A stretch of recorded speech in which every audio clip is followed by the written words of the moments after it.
this. Over 1900 years ago, this was written. Romans 13, 11 and 12. Knowing the time, that now it is high time to awake out of sleep.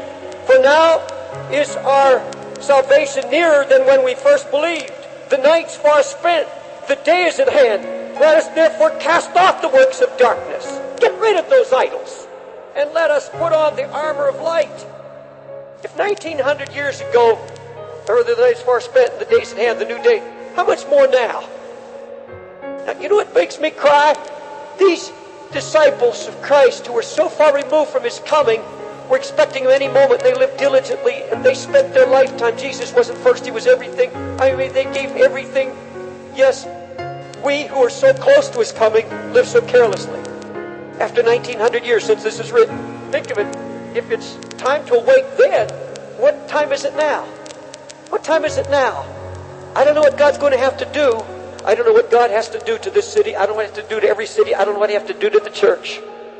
But He said it's a fearful thing to fall in the hands of a living God. And He's talking to the church.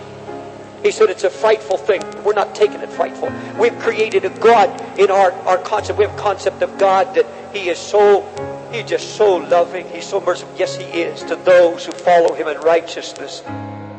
And God so loved the world, He gave His only Son. Yes, He loves the whole world. But there comes a time when God says, my justice must now be satisfied. And He said, that's it. And He begins to move. And folks, we're not hearing it. We're not hearing. I'm saying it, but you're not hearing it. And only the Holy Ghost can make it real. It's all over. The party's over. And now, let me ask you how you're spending your time. You say, Lord, Lord, He's my Lord. What do you do with your spare time now? But you say, Brother Dave, I'm a housewife. And all God expects of me as a Christian housewife is to have a home where there's comfort and where there's peace. Do you mean I'm expected to carry the burden of the Lord? I'm expected to weep between the porch and the altar too? Yes. Yes. You say, I've done my part. No. I'm saying that we haven't done our part. I'm saying that we've not taken His yoke.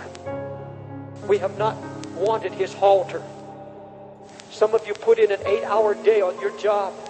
And when you walk out of that job, you say, I've done my part. I'm hoping there's nobody works your bills after the job, it's all over. And I'm going to tell you something right now. He's going to move in His fury and His wrath. Because He said, you're living a lie. You say He's Lord, He's Lord. You won't take His burden, you won't take His yoke upon you. I'm asking you, how many of you wives, how many of you husbands, drive through the city or you ride the subway? How many of you wept? When's the last time you wept over the lost?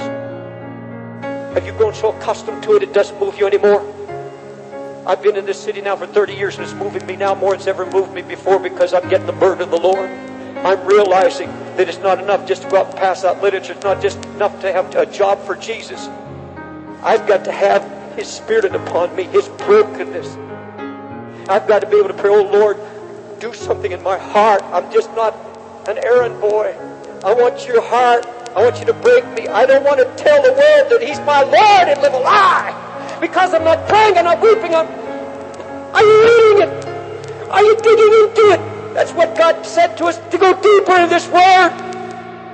You have time. You say you don't have time. Yes, you have time for everything else. And He said, I'm going to judge you for it.